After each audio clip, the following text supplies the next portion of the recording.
Everyone, welcome to Sanmarga classes. ಮುಂದಿನ ಪ್ರಶ್ನೆ,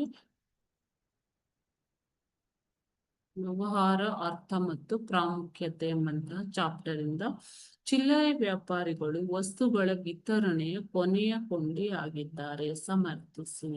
ಹೌದು, ಚಿಲ್ಲರೆ ವ್ಯಾಪಾರಿಗಳು ವಸ್ತುಗಳ ವಿತರಣೆಯ ಕೊನೆಯ ಕೊಂಡಿ. ಯಾಕೆ ಅಂತ ಹೇಳ್ತೀನಿ.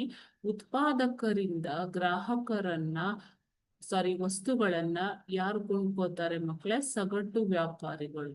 ಈ ಸಗಟು ವ್ಯಾಪಾರಿಗಳು ಈ ವಸ್ತುಗಳನ್ನ ಚಿಲ್ಲರೆ ವ್ಯಾಪಾರಿಗಳಿಗೆ ಮಾರಾಟ ಮಾಡ್ತಾರೆ. ಓಕೆನಾ? ಸೊ ಈ ಚಿಲ್ಲರೆ ವ್ಯಾಪಾರಿಗಳು ಗ್ರಾಹಕರಿಗೆ ವಸ್ತುಗಳನ್ನ ತಲುಪಿಸುವಂಥದ್ದು. ಓಕೆ, ಸೊ ಹಾಗಾದ್ರೆ ಚಿಲ್ಲರೆ ವ್ಯಾಪಾರಿಗಳು ಈ ಒಂದು ಸರಪಳಿ ಕೊನೆಯ ಕೊಂಡಿಯಾಗಿದ್ದಾರೆ. ಓಕೆ, ಸೊ ಇವರು ಸಾಮಾನ್ಯವಾಗಿ ಗ್ರಾಹಕರು ನೆಲೆಸಿರುವ ಜಾಗದಲ್ಲಿ ನೆಲೆಸಿ ವ್ಯಾಪಾರವನ್ನ ನಡೆಸ್ತಾರೆ. ಸಗಟು ವ್ಯಾಪಾರಿಗಳಿಂದ ವಸ್ತುಗಳನ್ನ ಕೊಂಡು ಗ್ರಾಹಕರಿಗೆ ಒದಗಿಸುತ್ತಾರೆ. ವ್ಯವಹಾರದ ನಷ್ಟವನ್ನ ತಾವೇ ಭರಿಸುತ್ತಾರೆ.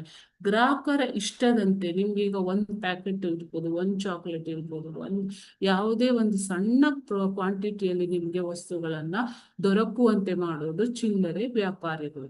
ಗ್ರಾಹಕರಿಗೆ ಕೆಲವೊಂದು ಬಾರಿ ಉದ್ರಿ ಸಾಲ ಸೌಲಭ್ಯವನ್ನು ಕೂಡ ಕೊಡ್ತಾರೆ. ಪರ್ಯಾಯ ವಸ್ತುಗಳ ಬಗ್ಗೆ ಮಾಹಿತಿಯನ್ನು ಕೊಡ್ತಾರೆ. ನೀವು ಯಾವುದೇ ಒಂದು ವಸ್ತು ಪರ್ಚೇಸ್ ಮಾಡೋದಿಕ್ಕೆ ಹೋದಾಗ ಆ ವಸ್ತು ಇಲ್ಲ ಅಂತಂದ್ರೆ ಅದಕ್ಕೆ ಪರ್ಯಾಯ ವಸ್ತುವನ್ನು ನಿಮ್ಗೆ ಕೊಡುತ್ತಾರೆ ಅಲ್ವಾ? ಅಂಗಡಿಗಳಲ್ಲಿ ನೀವು ಈ ತರ ಅನುಭವಗಳನ್ನ ಪಡ್ಕೊಂಡಿರ್ತೀರ.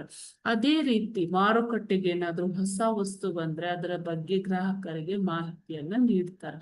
ಗ್ರಾಹಕರು ಬಯಸುವ ವಸ್ತುಗಳನ್ನ ಅವರು ಬಯಸುವ ಪ್ರಮಾಣದಲ್ಲಿ ಒದಗಿಸುವಂತವರು ಚಿಲ್ಲರೆ ವ್ಯಾಪಾರಿಗಳು. ಈ ರೀತಿ ಚಿಲ್ಲರೆ ವ್ಯಾಪಾರಿಗಳು ಗ್ರಾಹಕರ ವಸ್ತುಗಳ ವಿತರಣೆಯ ಕೊನೆಯ ಕೊಂಡಿ ಆಗಿದ್ದಾರೆ. ಇವುಗಳಲ್ಲಿ ನಿಮ್ಗೆ 2 ತರದ ವ್ಯಾಪಾರಿಗಳು ಬರ್ತಾರೆ ಮಕ್ಕಳೇ. ಖಾಯಂ ವ್ಯಾಪಾರಿಗಳು, ಸಂಚಾರಿ ವ್ಯಾಪಾರಿಗಳು.